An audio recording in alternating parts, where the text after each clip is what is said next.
Hey everyone, welcome back to Inside Ambition. I'm your host, Gabrielle Remo, and I host this show called Foresight 2020, a segment where I talk about all things presidential election. It was quite the year for politics, but now the political world is winding down, at least for the voting part. And as you may know, there has been further movement in the transition team to begin processing Joe Biden into office. And while President Trump has refused to concede, most government officials have accepted the Biden win. And because of this, Foresight 2020 is coming to a close, and I enjoyed talking with you about the debates, the drama, and all the tea. But for the remaining few weeks I have left filming Foresight 2020 in my bedroom, I am going to talk to you about the government.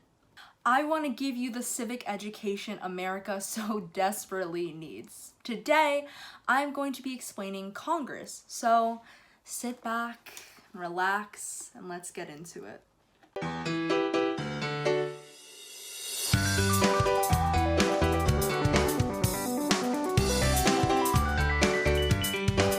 The legislative branch of the United States government, also known in its entirety as Congress, is one of three co-equal branches of our government.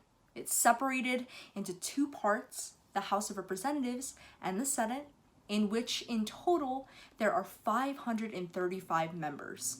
Congress is in charge of legislating new laws, as well as having the authority over financial and budgetary policies. Congress is the branch that represents the best interests of the American people.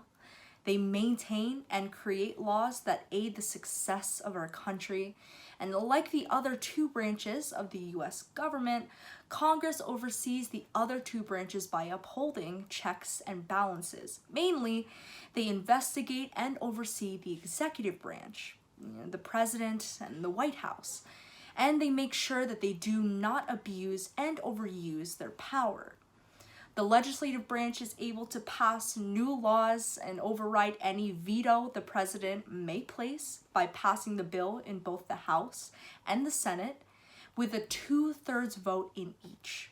They also maintain an important check on the executive branch by confirming high positions in the executive branch, such as cabinet officials, court judges, and many other high-ranking positions.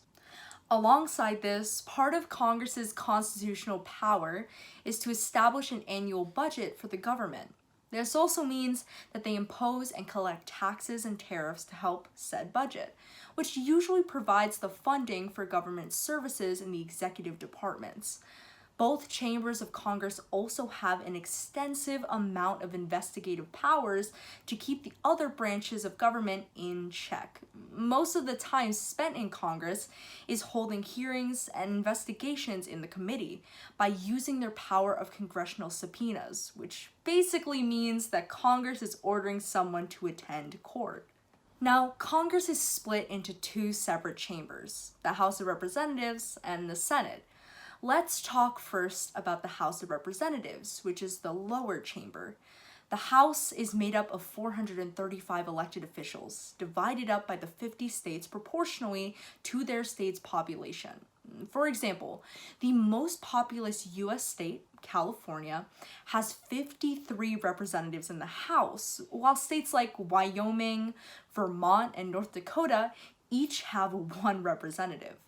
And the amount of representatives for each state is dependent on the population, initially set to a ratio of one representative for every 30,000 people. However, because of the Permanent Apportionment Act of 1929, which locked the amount of representatives to 435, the ratio is closer to one representative for every 720,000 people now.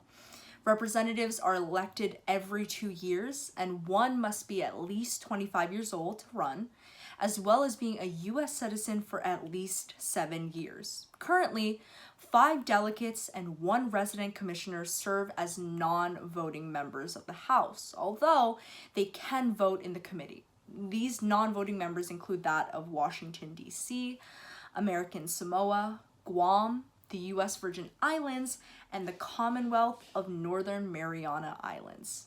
The resident commissioner of Puerto Rico is also a non-voting member of the House. Some of the most important functions of the House are they can initiate and pass legislation, which must also go through the Senate. All monetary and revenue-raising bills must be introduced in the House. They can elect the president if the Electoral College comes to a tie. The House can write the charges on impeachment, which again must be accepted by the Senate. And lastly, alongside the Senate, the House can declare war. Now, let's pack it up and move it to the Senate, which is considered the upper house of the legislative branch.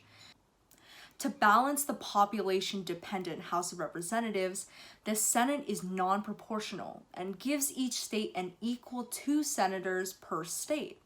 In order to qualify, you must be at least 30 years old, a U.S. citizen for at least 9 years, and you must live in the state you represent.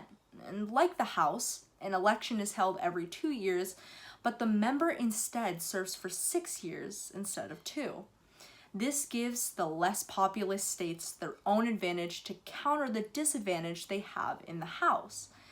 And the Senate has many powers, including giving advice and consent to the president on issues like choosing judges or cabinet members, as well as ratifying treaties. The Senate can conduct trials on any kind of impeachment and declare war with the House. Lastly, they can elect a vice president if the Electoral College is tied. Speaking of which, the vice president serves as the president of the Senate and is mainly in charge of voting on issues whenever there is a tie in the Senate. And in those most general terms, that's Congress. I hope you found this video informational, or at least a good refresher on that US history class you took in high school and totally didn't get a 55 in. All in all, thanks for watching this week's episode of Foresight 2020. Remember to be kind in all that you do and to speak with conviction in all that you believe in. Bye, friends.